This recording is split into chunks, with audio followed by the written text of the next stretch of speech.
RSS को villain कहने वाले खुद पाकिस्तान सोरोस नेटवर्क से अगर फंडिंग ले रहे हो तो, और ये बागड़ बिल्ले वही हैं जो कांग्रेसी इकोसिस्टम द्वारा खाद पानी पाते हैं। ये वीडियो देखते रहिए दोस्तों। आज हम इस देश की एक नेशनलिस्ट संस्था के खिलाफ विदेशी साजिश का भांडाफोड़ करने जा रहे हैं। नमस्कार दोस्तों, आज हम एक ऐसे एक्सपोज की बात करने वाले हैं जिसे सुनकर आपका सवाल सिर्फ एक होगा, आरएसएस को फॉरेन एजेंट कहने वाले लोग खुद किसके एजेंट हैं? क्यों अचानक आरएसएस के खिलाफ एक ग्लोबल नैरेटिव तैयार किया गया? क्यों यह हमला इंडिया से नहीं अमेरिका की धरती से शुरू हुआ? और रुकिए, यह हमला सिर्फ अमेरिकी एक्टिविस्टों तक नहीं था, इसमें Pakistan, Jamaat Islami, Soros funded network और चौंकिए मत कांग्रेस पार्टी भी शामिल दिखाई देती है। आज की कहानी में चेहरे हैं, फंडिंग है और एक ऐसा एंटी इंडिया लॉबी नेटवर्क है जो वर्षों से भारत के खिलाफ काम कर रहा है। सबसे पहले बात करते हैं प्रिज्म की, वही संगठन जिसने हाल ही में दावा किया कि आरएसएस को एफएआरए के तहत फॉरेन एजेंट की तरह रजिस्टर होना चाहिए। अब देखने में ये संगठन कोई साधारण प्रोग्रेसिव प्लेटफॉर्म लगता है, लेकिन हकीकत प्रिज्म शुरू हुआ था डेली कॉज एजुकेशन फंड के रूप में, एक हार्डकोर डेमोक्रेट एक्टिविस्ट प्लेटफॉर्म। और इसे फंड कौन करता है? वही हमारे पुराने भारत विरोधी सोरोस अंकल। जी हाँ, प्रिज्म को फंड करते हैं ओपन सोसाइटी फाउंडेशन और फोर्ड फाउंडेशन। फोर्ड फाउंडेशन को तो बाकायदा सीआईए का दाहिना हाथ माना जाता है। यानी आरएसएस के खिलाफ हमला सिर्फ पॉलिटिकल नहीं, एक ग्लोबली फंडेड ऑपरेशन है। जो लोग भारत में बैठकर आरएसएस के स्टेटस पर कमेंट करते थे कि ये रजिस्टर्ड है या नहीं, क्या वे इस ऑपरेशन से जुड़े थे या इससे प्रभावित थे? जब प्रिज्म हमला करता है, वह दावा करता है कि उसकी रिपोर्ट को स्वतंत्र विशेषज्ञों ने सपोर्ट किया है। चलिए इन विशेषज्ञों की कहानी बताता हूँ। पहले हैं बेन फ्रीमैन, सोरोस के पुराने खिलाड़ी हैं, क्विंसी इंस्टीट्यूट के डायरेक्टर हैं। और क्विंसी को फंडिंग कौन करता है? जी हाँ, सोरोस की ओपन सोसाइटी फाउंडेशन से इनको फाउंडिंग ग्रांट मिला है। प्रिज्म को फंड करता है सोरोस, क्विंसी को फंड करता है सोरोस और रिपोर्ट के विशेषज्ञ भी सोरोस की फंडिंग पर चलते हैं। यानी पूरे नेटवर्क का पेट्रोल एक ही टैंक से आता है। फिर दूसरा नाम है राकिब हमीद नाइक, हिंदुत्व वॉच का मास्टरमाइंड। आपने हिंदुत्व वॉच का नाम जरूर सुना होगा। ये वही पेज है जो भारत में हिंदुत्व से नफरत का अंतर्राष्ट्रीय नैरेटिव बनाता है। लेकिन कमाल देखिए, इनकी वेबसाइट के कई हिस्से इमरान कयानी द्वारा स्पॉन्सर्ड है, जो पाकिस्तान का propaganda portal global village space चलाता है।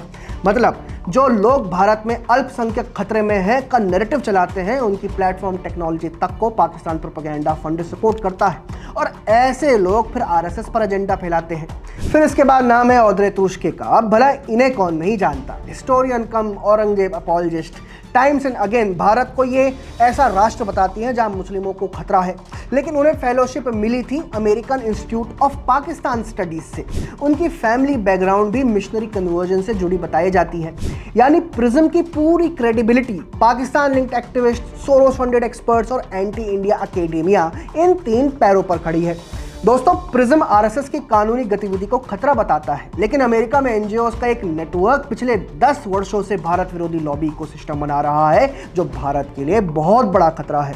सबसे पहला नाम है आईएमसी, यानी कि इंडियन अमेरिकन मुस्लिम काउंसिल। आईएमसी जमात इस्लामी पाकिस्तान का अमेरिकी फ्रंट है। इसका एग्जीक्यूटिव डायरेक्टर यूसीआईआरएफ की कमिश्नर नादीन मईनजा तक पहुंच बनाता है। लॉबी फंड्स उसके करीबी लोगों को जाते हैं और फिर नतीजा यूसीआईआरएफ की वेबसाइट से कश्मीर को भारत के मैप से हटवा दिया जाता है। सोचिए, एक विदेशी धरती पर बैठे लोग भारत के मैप तक को चेंज करवा देते हैं। इसके बाद आईएमसी ने खालिस्तानी नेटवर्क के साथ मिलकर अमेरिकी कांग्रेस के हर भारत विरोधी हियरिंग को इन्फ्लुएंस किया। यूएपीए के तहत फेक न्यूज़ फैलाने का केस इन पर इंडिया में पहले से दर्ज है। पर ये कोई मजाक नहीं है दोस्तों, ये एक डेकेड लॉन्ग चल रहा foreign anti India influence operation है। और फिर आता है वह हिस्सा जिसे सुनकर आप चौंक जाएंगे। इस पूरे विदेशी नेटवर्क को भारत में वैधता किसने दी?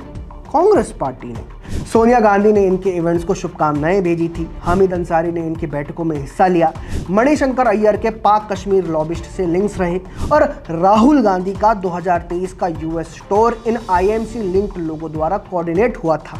यानी पाकिस्तान, जमात और सोरोस नेटवर्क को भारत की सबसे पुरानी पार्टी ने ही लेजिटिमेसी दी। देखिए, जब कांग्रेस नेता पाकिस्तान से जुड़े, जमात से जुड़े संगठनों के साथ प्लेटफॉर्म शेयर करते हैं तो वे उन्हें लोकतांत्रिक विश्वसनीयता देते हैं, जो इन ग्रुप्स को असली भारतीय आवाज के रूप में पेश करते हैं, जबकि वे विदेशी धरती पर भारत के हितों के खिलाफ लॉबी करते हैं। बताइए। और आज कांग्रेस भारत में डेमोक्रेसी का रोना रोती है। दोस्तों, सवाल अब ये है, क्या भारत के influencers, opposition leaders, TV media हिम्मत करेगी कि इस असली फॉरेन नेक्सस को वो एक्सपोज करें, या उनकी पूरी ताकत सिर्फ भारत के खिलाफ नैरेटिव फैलाने वालों को दिखाने में ही यूं ही खर्च होती रहेगी? ये लड़ाई नैरेटिव की है और सच का नैरेटिव आज आपके सामने है।